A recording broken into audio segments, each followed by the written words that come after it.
Coming up on Broncos Country Connected, we'll examine what went wrong Sunday in Sin City as the Broncos dropped their first divisional game of the season.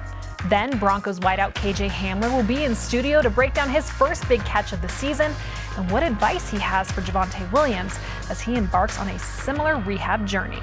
And finally, the Denver 7 crew will outline what Williams' absence for the season will mean for this offense moving forward. Broncos Country Connected starts right now.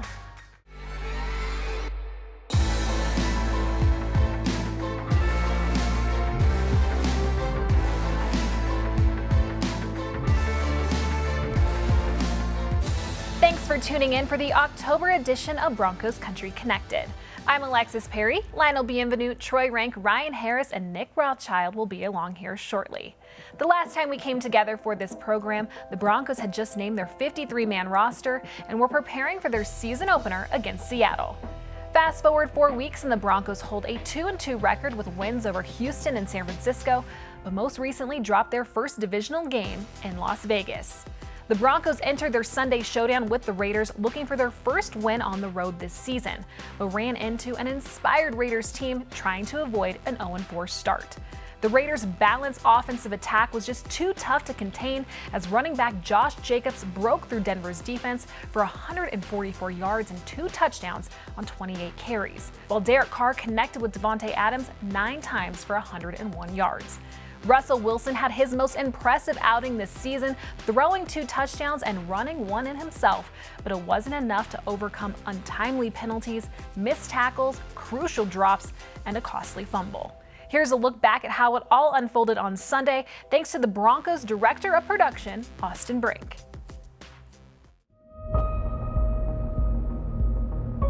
Welcome to Allegiant Stadium here in Las Vegas, Nevada. This is an absolutely gorgeous facility as we are getting set for this big AFC West matchup between the Denver Broncos and the Las Vegas Raiders.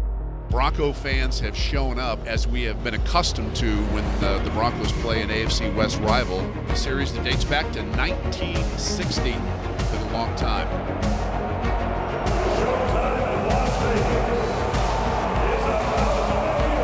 Broncos want to try to generate a good pass rush. They've been able to do so with Gregory and Chubb on the outside. I feel like this is going to be the week the offense can roll the dice and get things going, hopefully leave Las Vegas with a W.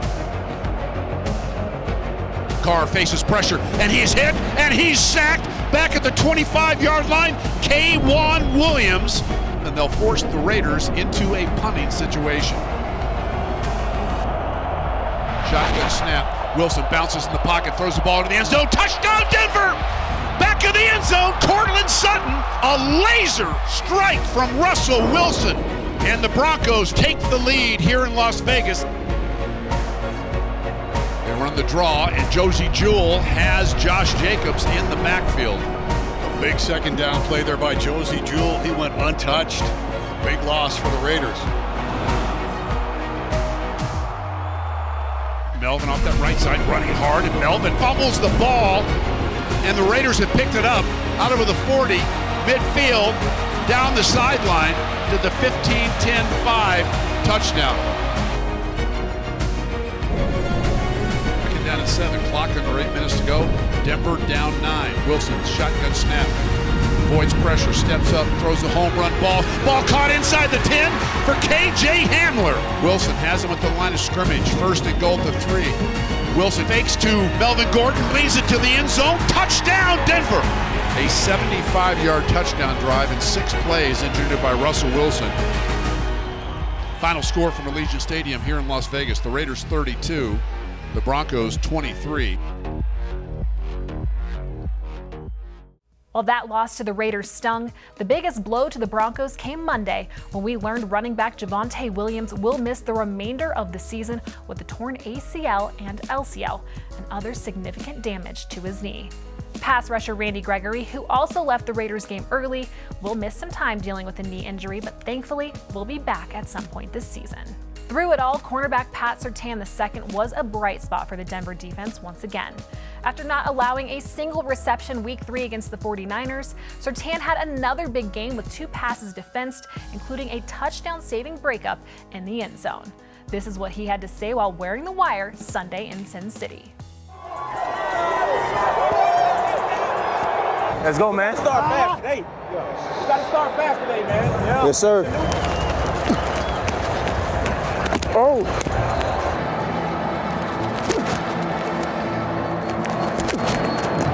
It's about that time, man. It's about that time. That's a catch right there. Get used to it. Oh, I see. I see. Okay, then. Yeah. I see. I see. I got one good reprimand and that's it. Let's go. Showtime. Best in the league. Let's go. Best in the league. Let's do it. Showtime, baby. Let's go. Showtime. Yes, sir.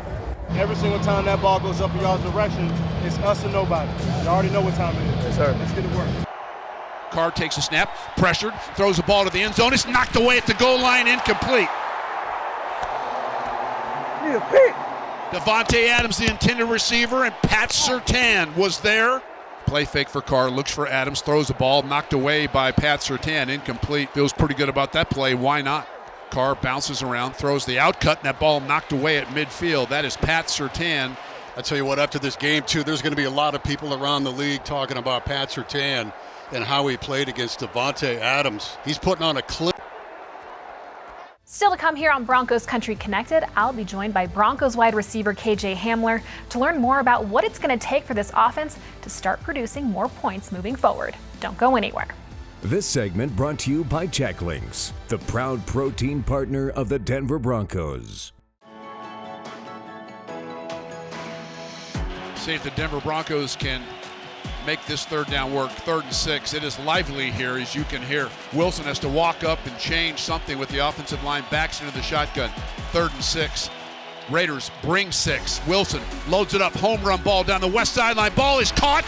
Judy makes the catch and then stumbles out of bounds. First down, Denver inside the Raider 15 to the Raider 12. It's a 32-yard completion. Wilson to Judy. He beat Amik Robertson on the play. Facing a 4-man pressure. Carr in the pocket. Steps away. That is DJ Jones. And Carr was fortunate to get out of the end zone. DJ Jones, first sack of the season. He has been impressive for the Broncos. A loss of 8. And the Raiders will be punting deep out of their own end zone. Wilson keeps it. He fakes to Melvin Gordon. Leads it to the end zone. Touchdown, Denver. Faking the inside zone to Melvin Gordon and then keeping the football himself, diving into the end zone. Wilson in the shotgun now. Clock is at 1:37, 1:36. It counts. It runs. 2nd and 12. He throws to wide open Kendall Hinton inside the 35. Stepped out of a tackle inside the 30. Forced out to the Raiders sideline at the 20-yard line. That is a 35-yard reception. Trayvon Morik saves the touchdown. But Wilson had Kendall Hinton all by himself. Wilson, shotgun snap. Avoids pressure, steps up, throws a home run ball. He's got a player there. Ball caught inside the 10, and that is the first catch for KJ Hamler. Welcome back to Broncos Country Connected. I'm Alexis Perry alongside Broncos wide receiver KJ Hamler. KJ, during training camp, you were very open and honest about your struggles with your mental health over the past year. So with that said, what was your mindset heading into the 2022 season? Just to bounce back, just to, get back on the field where, my mind is clear. I've been through a lot, so, the field is where my safe place is. So just being on the field and just being with the guys and being around the team more has been a blessing. Well, Sunday afternoon against the Raiders, you caught a 55-yard moon ball from Russell Wilson. Given everything that you've been through, what did that play mean to you? It meant a lot, just to show everybody that I'm back, that I'm still able and capable to do things that I used to do. I should have scored, so I blame that on me. But, when the team needs a spark, I think, I can be a playmaker to do that. Well, it was an absolute beauty. Walk us through it from the huddle to when you hauled it in. Yeah, it was my second play, and I knew what the play was, and then I was just looking for 3 to give me a certain sign or signal, and he did, and I was like, all right, just gotta take advantage of it. And as soon as I seen it in the air, it was just like, it was one of the plays like, man, oh my God, it's coming to me. And just had to make a play and had to take advantage of it. Well, clearly on that play, your chemistry with Russell Wilson was on display. Describe what kind of goes into creating and maintaining that chemistry with the new quarterback. Yeah, it's been hard, especially for me because I've just been out and, I didn't do training camp a lot, just because of the injury and all the stuff I've been through. But, just sitting, me and 3 have certain meetings that, we just sit and talk, and, I explain to him, okay, I like this, and he explains, I want you to do this and that. So, I try to get on page and try to meet with him as much, or try to do even extra routes after practice as much as I can possible, just to gain chemistry, because I kind of missed all that during training camp. Well, Tim Patrick going down this summer, it's been up to the rest of the RDA gang to really step up in his place. So what has impressed you most about your room as a whole throughout these first 4 games? I think the fact that we just still stay together. Anybody can get the job done. We got a lot of guys that can do multiple things. You got Montrell back there, Kendall hitting, Tyree, me, Ju, Court, all those guys that can really ball. So, just everybody has to stay prepared at any time. You mentioned Montrell Washington. He's really impressed, especially on special teams. What advice did you give him heading into the season, and how have you seen him apply it? I only got to tell him one time, like every time he touches that ball, I'll take it to the house, and I told him in the game, like, I only got to tell you one time. He's like, I know. So, he's very understanding. He loves being coached. He takes advice from all the older dudes and things like that. So he's been a sponge and absorbing a lot of things. Well, Javonte Williams, he's about to embark on a similar rehab process as you did with his torn ACL and a lot of other damage to his knee. So what advice could you give him heading into this process? I was literally just talking to him, in the training room, and, it's not going to be the easiest process. Anybody who's went through this is never going to be easy, but, it's going to for sure make you stronger mentally and physically. And Javonte, me and him live in the same building, so anything I can do to help, I go down there and help him out. How will his absence impact this offense? Pookie's that's his nickname, Pookie, we call him Pookie. But Javonte's a very big part of the team, and everybody I think knows that. Just even him and Tim, so, all those guys, just missing them for this whole season is gonna be a little tough, but we still got guys behind that can step up and make plays. Mike Boone, you see him make a couple plays. Melvin's always been Melvin. So we got guys that can, next man mentality basically. Well, this offense averaging a little less than 17 points per game. Russell Wilson says that you guys are right there. So how do you guys get over the hump? Yeah, I think it's just repetition. We got to lock in more. The main times that, we've not went over 17 points a game or not scored as many points a game that we should be scoring, it's just because of little details and little things, jumping off sides or, missing an assignment that we all know, so just the little things we just got to lock into. Well, looking ahead to the Colts, how does this short week change your preparation for this game? I think this is one of my first Thursday night games as well. So just trying to get adjusted to that as well, just coming off a game from Sunday and now short week to Thursday. So just try to do our best just to lock in and soak all the stuff in and, absorb everything that 3 says and all the coaches say like a sponge. So. Well, KJ, thank you so much for the time. Good luck on Thursday. Thank you. Appreciate it. Well, coming up on the other side of the break, the Denver 7 crew will preview the Broncos Thursday night football matchup with the Colts, and Montrell Washington will share how one Samford professor inspired him both on and off the field. Broncos Country Connected is presented by Carpet Mill Outlets. Bigger discounts, better selections.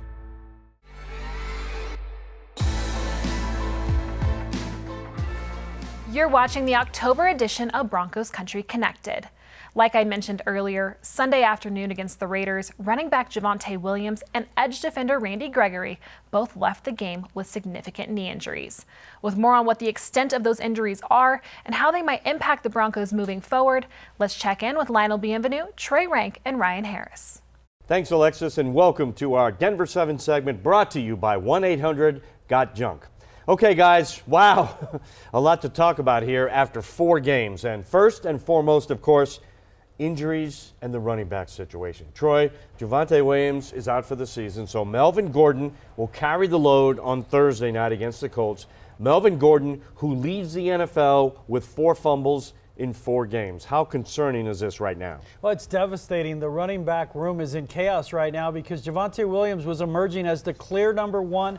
He was going to play probably 80-90% of the snaps moving forward. He's lost with a torn ACL in his right knee. So you go to Gordon. Gordon had a really good last season. He's a guy who's good around the goal line. Problem, as you mentioned, he's actually fumbled 5 times in 5 straight games.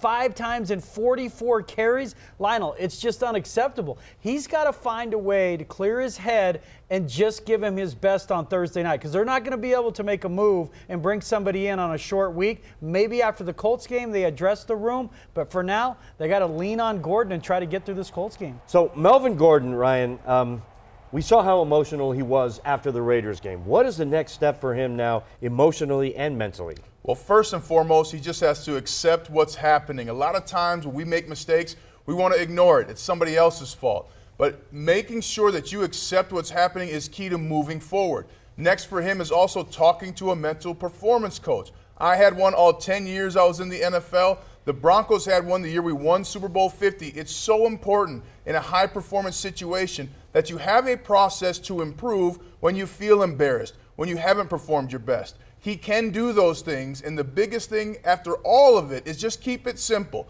How do you run the football?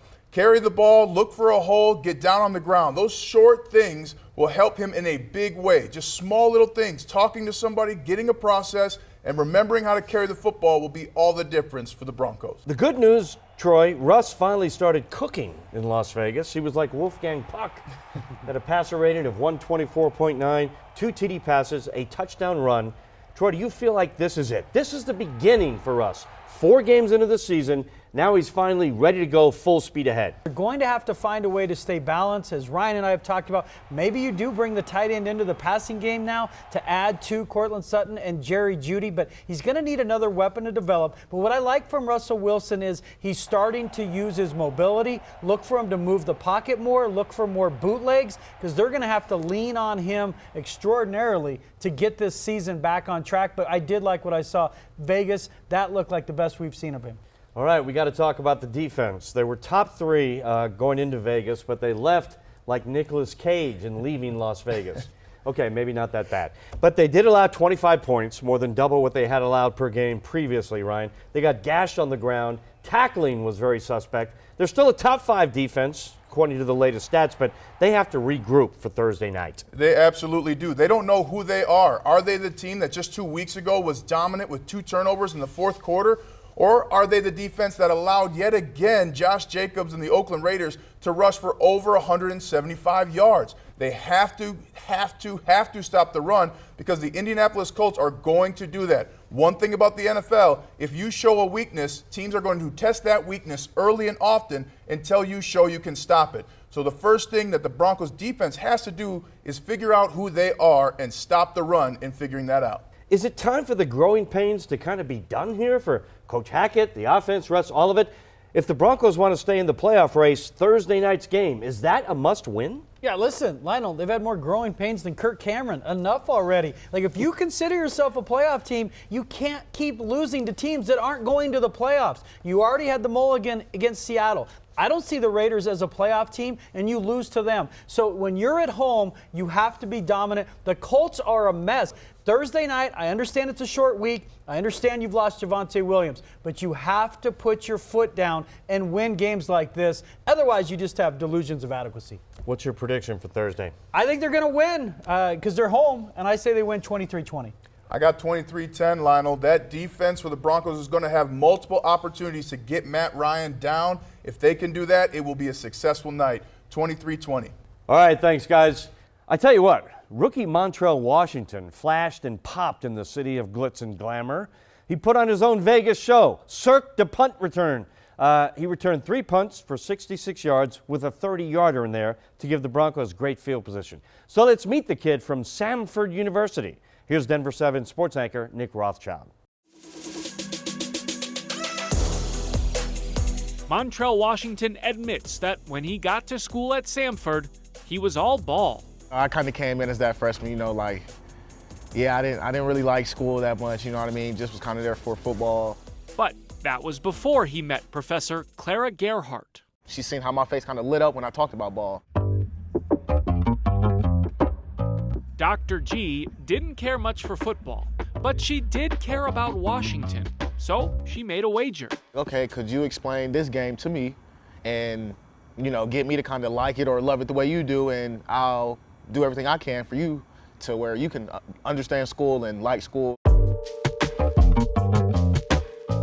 Initially, the bargain didn't go so well. Yeah, it was tough at first, for sure, trying to explain it to her, but also on her end, it was tough, for her to explain things to me in the schooling that I literally did not care about, I'm not gonna lie. But they kept at it. Eventually, Dr. G joined Washington on the field at homecoming, and Montrell made his classmates angry. I kind of had the whole class mad at me at one point. I ended up making like a 90-something on the test, and like literally the whole class was like, hold on, what's going on? Like, that's a true story. He got A's, graduated Samford, and was drafted by the Broncos because, of course, football is still his first love. I'm not gonna say it was everything I dreamed of, but it was definitely a great moment for me to have, not just in sports, but like in schooling, to where, oh yeah, all right, I'm the best in school now. You know what I mean? I can say that. The same kid who didn't like school at the start, proving anything is possible when you put your mind to it. This is just what we do. Not the typical, I guess, football player that just goes to class just to do whatever, you know what I mean? So it was great. Well, that's all the time we have for Broncos Country Connected, but be sure to follow @Broncos TV on Instagram and Twitter, and check out the Broncos YouTube channel for all the latest content out of the Broncos Media Center. For everyone here with the Denver Broncos and Denver 7, thanks for watching.